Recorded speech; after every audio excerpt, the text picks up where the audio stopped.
I'm Leonard Riggs Jr., and this is my podcast From My Head to Your Ears. I like to talk about all kinds of things, and usually when I get an idea to do a podcast, I have to do it or I lose my inspiration. So stay tuned, and we're going to talk about today's subject.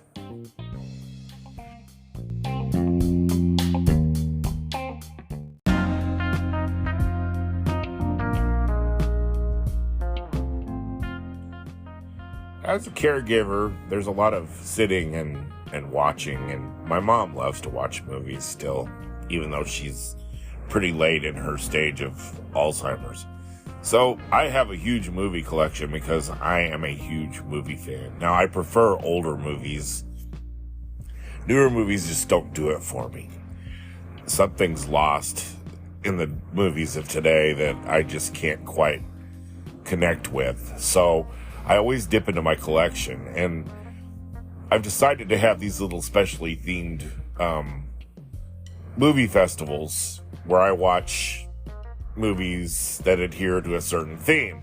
So it's just kind of fun, and then I'll do a TikTok of about the movie and post on Facebook, and it's just something to keep life interesting and fun for me and my mom.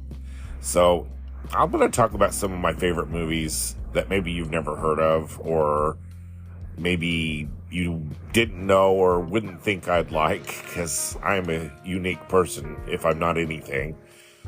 I own that. So I'm going to take a break, and then I'm going to come back and talk about some of my favorite old movies. And I'll be right back.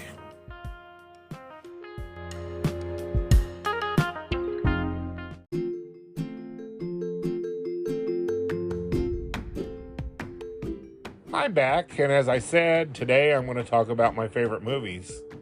Now, my love of movies, goes way back to when I was very young, and my exposure to movies came from television, not the theaters, because I wasn't allowed to go to the movies. We had a theater uptown, the Globe Theater, that closed in the early 70s, but I did get to go one time. My neighbor took us to see a Saturday matinee, and it mostly showed cartoons, and that was pretty much it. There was no movie shown. So I did get to see that, or I did get to experience that early on, but mostly my mom would not allow us to go to the movies because it was against her religion. She's Pentecostal. And although we had a television and we watched it at home, but that was more from my dad than her. He liked movies, so he kind of won out on the home viewing. But between our network affiliates and our local TV stations, lots of old movies were shown.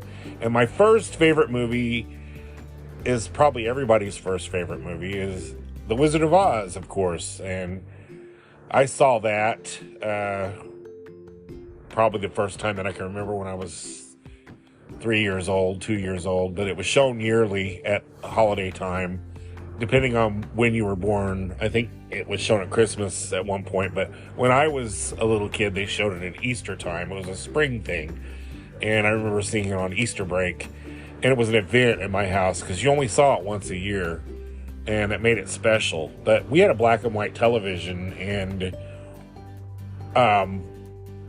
we would always really wished we had a color television. I've mentioned that in a past podcast, but it's still in black and white. It still was a magical movie. And I think, too, it kind of introduced me to several genres, because The Wizard of Oz is a fantasy. It is a musical. It is a drama. It is a horror film with the Wicked Witch and the Flying Monkeys. Scared the living daylights out of me. That witch was the scariest thing I'd ever seen in my life. Until a few years later, I'll get back to that, what scared me more than the Wicked Witch. But I enjoyed it. I enjoyed being scared. I enjoyed the thrill of the movie. And the second movie I can remember seeing and loving was Dr. Dolittle with Rex Harrison. I loved that movie so much. and I got a Dr. Dolittle doll that had the little string that you pulled and it talked when I was very young. And that was a favorite movie of mine when I was a child.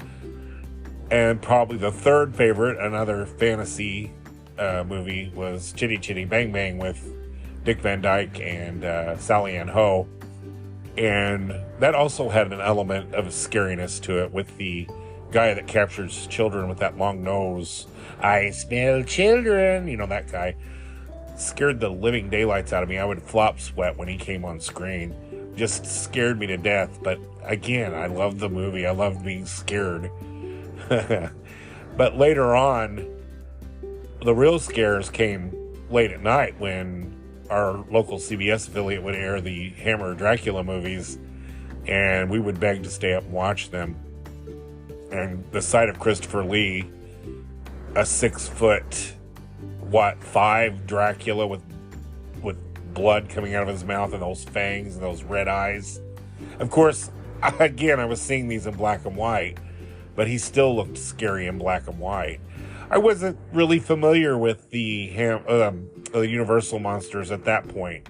I remember seeing The Creature from the Black Lagoon probably was my first of the Universal movies.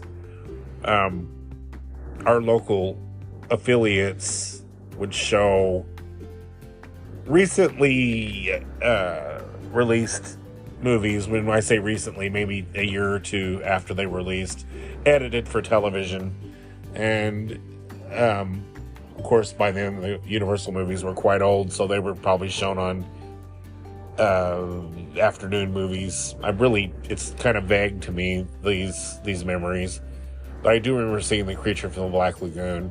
Again, didn't know they were old or new or whatever. They were new to me, and we had a black and white television, so I couldn't tell how old these movies were, even not recognizing or old enough, or I was naive thinking this was a current movie.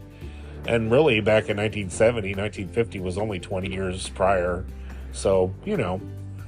But the Hammer films and Dracula and Christopher Lee, they scared me, but they thrilled me. And that was what I looked for in a movie, was a thrill. So movies that were kind of thrilling were wonderful. And I remember seeing a movie called Two on a Guillotine with Connie Stevens. I'm trying to remember the plot of that movie. I actually have it. I remember her mother and her father was a magician, and there was a guillotine, and her father had died and left her the mansion, but she was being terrorized, and I really loved that movie. And that movie's another one that sticks out in my mind.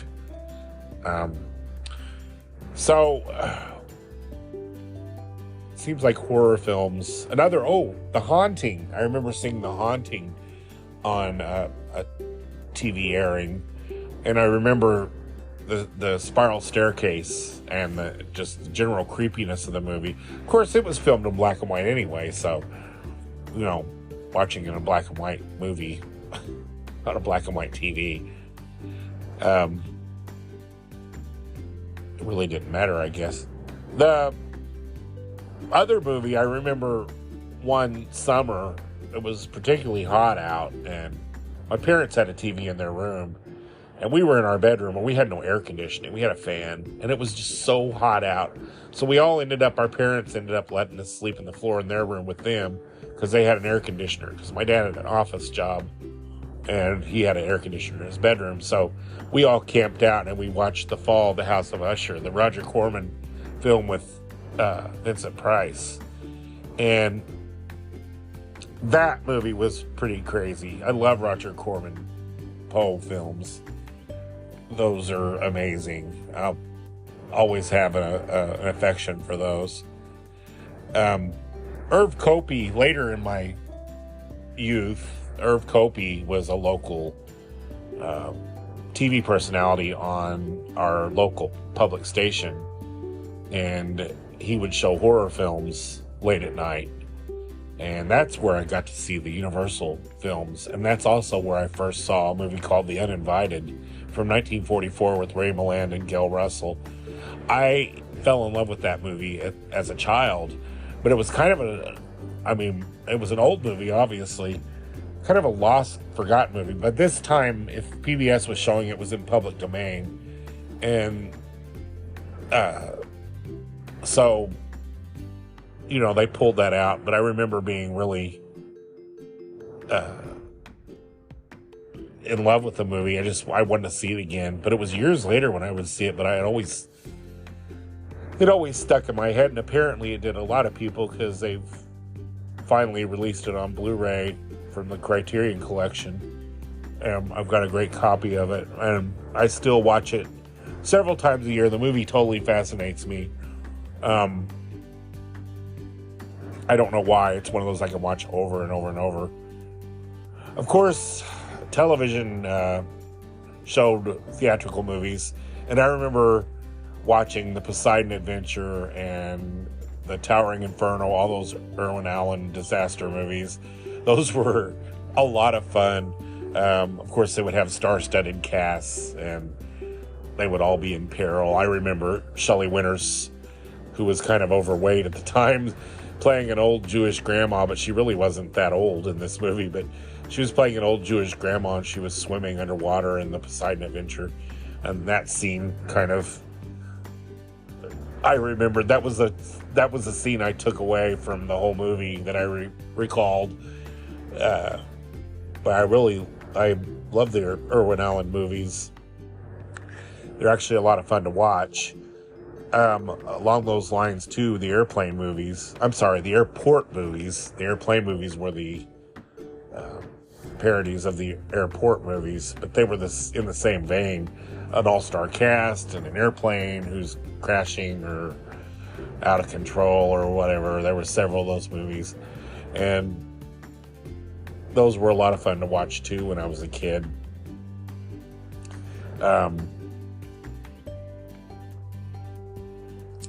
I think I'm going to take a break and refresh my mind for a minute. I'm going to think about some more movies and rest my voice. I've got a bit of a sore throat, so my voice is kind of weird, and I want to rest it for a second, and I'll come back with some more movies. So after this break.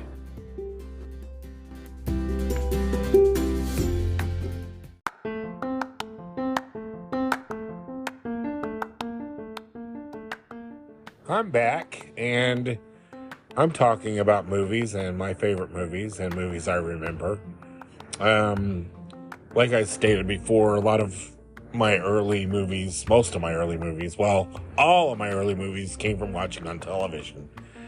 I didn't go to the theater until about 1979, and after that I kind of went regularly, but I only saw movies that were events for me. But I saw more of a variety of movies on the network affiliates with their movies of the week or their Sunday night at the movies or what have you. And I saw more of a cross section of movies that way. I remember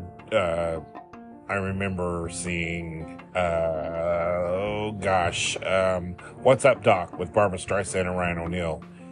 I really loved that movie when I was a child. It was funny. Barbra Streisand was a huge star back then, and that movie was really funny and a lot of fun. It was a Peter Bogdanovich film, and also another Peter Bogdanovich film with Ryan O'Neal. And Madeline Kahn, who was in What's Up, Doc, was Paper Moon, which he starred in with his daughter, Tatum O'Neal. Those movies were around that era, and loved both those movies. Again, watching these in black and white. Paper Moon was filmed in black and white. I later found out. If you've never seen those movies, I would say check them out. What's Up, Doc is full of one-liners. It's kind of a throwback to the old quick talking 1940s comedies with the quick comebacks and the quick talking. It was kind of an homage to those films, and it was kind of wacky. And Madeline Kahn was amazing. Madeline Kahn's amazing in everything she does, from Blazing Saddles to Young Frankenstein to What's Up Doc to Paper Moon. She's always a blast and fun to watch. Big loss when she passed away, but I really love those, and that was, also my love of comedies came from that time. I remember dramas, as far as dramas went, Where the Red Fern Grows, about the dog, and Old Yeller. Of course, I saw a lot of Disney movies. Another thing I remember, another memory I have of seeing commercials for movies that I really wanted to see and wasn't allowed to go see because they were at the theaters, like Bed Knobs and Broomsticks with Angela Lansbury, and the Disney cartoons 101 Dalmatians and The Rescuers. Those movies, The Lady and the Tramp. I wanted to see those so bad but couldn't go to the theater, so I kind of was. Willy Wonka and the Chocolate Factory was another one I wanted to see really bad. I finally did see Willy Wonka in the late 70s by accident. I didn't even know it was going to be on, and I remember seeing the opening credits with the chocolate and love the movie. Still love. It's one of my all-time favorites, and it's full of actually a hidden adult humor. Willy Wonka and the Chocolate Factory is one of my all-time favorites as well. I first saw the movie Halloween on NBC, and oh gosh, it was just as scary on NBC as it was in the theaters. Of course, they edited it heavily, but they added some scenes, I believe. So, yeah, it was. I remember watching that on television. So, Irv Kopey, like I said, was a huge influence. They also, not only would Irv Kopey show movies late at night, he also would show movies during their pledge drives. And that's where I first saw To Kill a Mockingbird, which I fell in love with. Absolutely fell in love with. On that PBS station. And that became quickly one of my all-time favorite movies. I think To Kill a Mockingbird, since it's told from the child's perspective, it appealed to me as a child because, it was children looking at an adult world with adult issues. And it captured the thrill of childhood so wonderfully anyway, with their little adventures and their little stories and Boo Radley. And I think it was a universal, even though it was set in the 1930s, it was the same childhood I had and was having at that time. So it appealed to me greatly. And I think that might have been one of my favorite dramas that I ever saw. Sorry, this is kind of all over the place. I'm literally pulling movies out of my head. No notes, so just forgive me. I'm just sort of randomly rambling. Boy, that's hard to say. I get excited when I talk about movies. I can talk all day and just pull movies out of my head that I saw. I think when we got cable in 1976, that opened up a whole world of movies because the St. Louis stations especially would show movies all the time. KPLR, TV 11 out of St. Louis, KDNL, TV 30 out of St. Louis. Those stations would show movies every afternoon and weekends. A lot of horror films. That's where I really started seeing the old Universal movies and the old even B movies that were there. I remember seeing Attack of the Giant Leeches one afternoon on KPLR. Also, one of the famously worst movies of all time that's so bad it's good is Plan 9 from Outer Space. I saw that on KPLR one afternoon. And it lives up to its reputation, but it's somehow entertaining to watch because it's so horrible.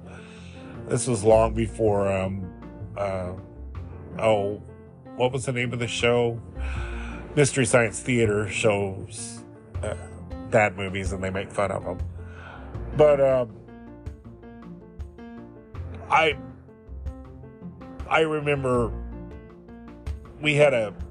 when cable kind of expanded, we got a pay network by accident that was showing for free, uncut movies, and I got to see Foul Play, Grease, and if you know me, you know I love Grease. Big Olivia Newton-John fan. But that's what started me loving Olivia Newton-John. The movie Xanadu later would cement it. That's another one of my favorites, but more on that later. I saw a lot of movies that summer when that cable network would air just at one time at night around 7 o'clock, and they would show a big Hollywood movie that was just released to pay television. So like I said, I saw Grease, Xanadu. I saw Moonraker, the James Bond movie. Oh, I forgot about James Bond movies. Yeah, I love James Bond as well. I remember seeing all those on ABC on their Sunday night at the movies. Loved James Bond, still love. Goldfinger is my favorite, I think.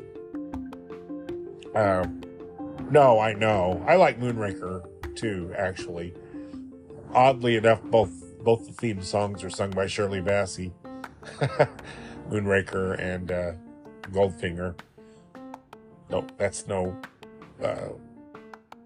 has nothing to do with anything really, I guess, but I do find that kind of funny. So I was trying to think. I saw the Muppet movie, all kinds of movies on that little pay network show that after the cable company found out that was happening, they stopped it and scrambled the channel, which sucked. But by that time, they expanded to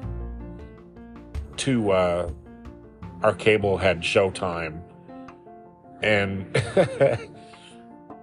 someone showed us. Oh, we got a color television in 1978, I should say. Finally got to watch The Wizard of Oz in color. That's when I was like shocked to find out that the beginning was black and white. I was like, well, that's kind of crappy, but it was still amazing to see the color parts. But later on, I realized it was an artistic thing, and it works. So, I didn't get that when I first watched it. Showtime is really when I started seeing a lot of movies, more recent movies.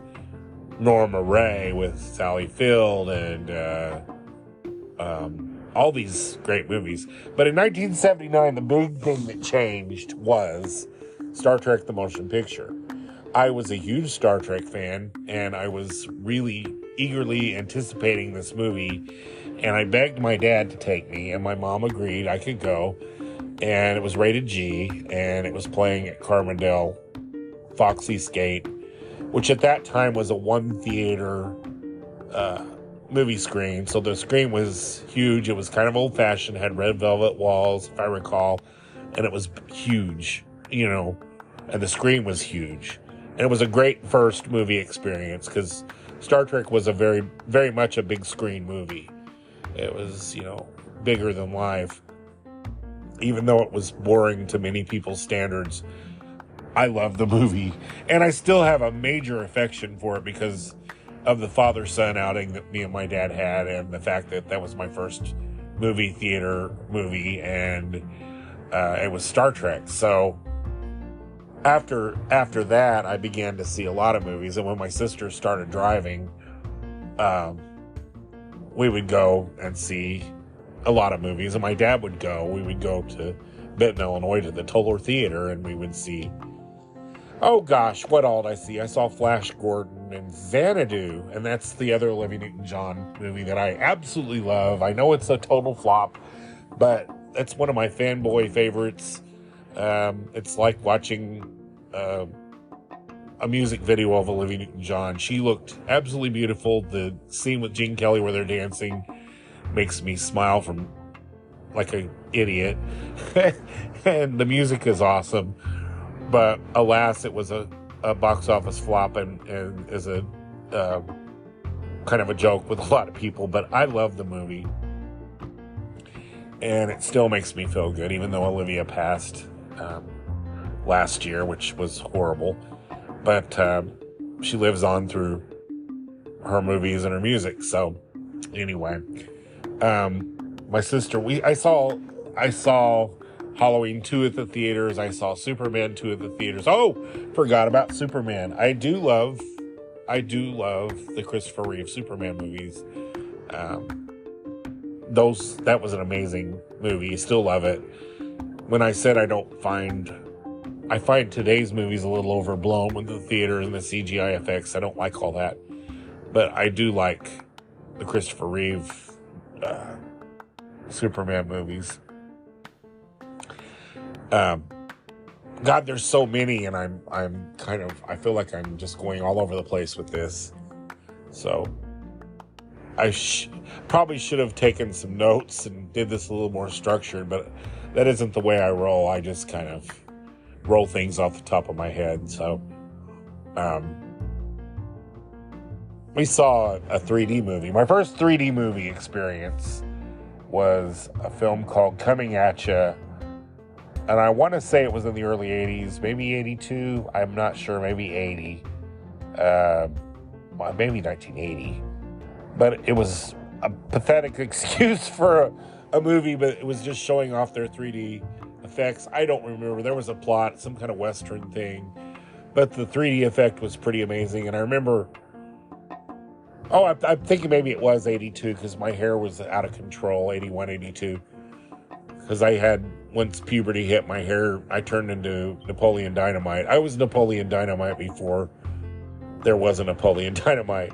And I remember every time something would happen on the screen with the 3D effect, some jerk in 3 seats behind me kept throwing popcorn. It was sticking in my hair and they were laughing. Yeah, that was a great experience. Never forget. Whoever that is, I hope your kids look like monkeys. Oh, no. Oh, yeah. Well, anyway, what was I talking about? Movies, yes. We saw a movie called Resurrection at that time with Ellen Burstyn that I really liked. I finally found that on Blu-ray, and still, it's a good movie. I think she was nominated for an Academy Award for that movie, as was Eva Gallienne. Eva Gallienne, who played her grandmother, and it was about a woman that died in a car wreck but came back, and she was crippled, but her husband died in the car wreck, but she was, a paraplegic, and she went back to her family farm to recover and found out she had these amazing healing abilities, and healed herself. And it's a really good movie. Check that out. Resurrection. With Ellen Burstyn from 1980. Like I said, I really liked Sally Field in Norma Rae. That's another film I really like. The theme song's amazing. Gosh. I'm gonna wrap it up. Or I'm not gonna wrap it up. I'm gonna take a break and then I'm gonna wrap it up. My head is throbbing at this point with all this thinking. So I'm gonna take a vocal break and I'll be right back.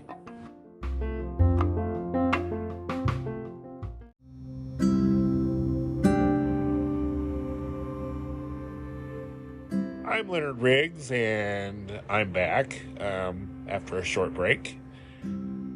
I think I'm going to wind it up here because my voice is killing me, actually. My throat hurts, and my nose is stopped up.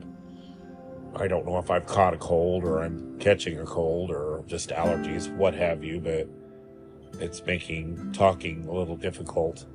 So, I hope you've enjoyed my podcast today. I really enjoy talking about movies. Sorry if I was rambling. There were so many in my head. I never take notes, and I just kind of talk as I go along.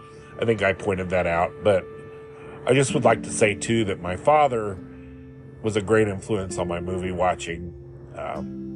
It was always fun to watch movies with my dad and my sister, Kim, who had a thrill for horror films, and my best friend growing up, Craig Edwards, who I met in 1973, who we also share a love of movies and especially horror films. And he taught me how to pay attention to movies and to stay for the credits. And he actually worked in the movie industry when he grew up and has had quite a great career. And a shout out to Craig. Thank you for enhancing my movie experience and teaching me how to enjoy movies and to pay attention and to absorb them better, I guess, for lack of a better term. I will record another podcast in the near future, and thank you for listening. This is From My Head to Your Ears, and I'm Leonard Riggs, and thank you for listening. Good night, or good day.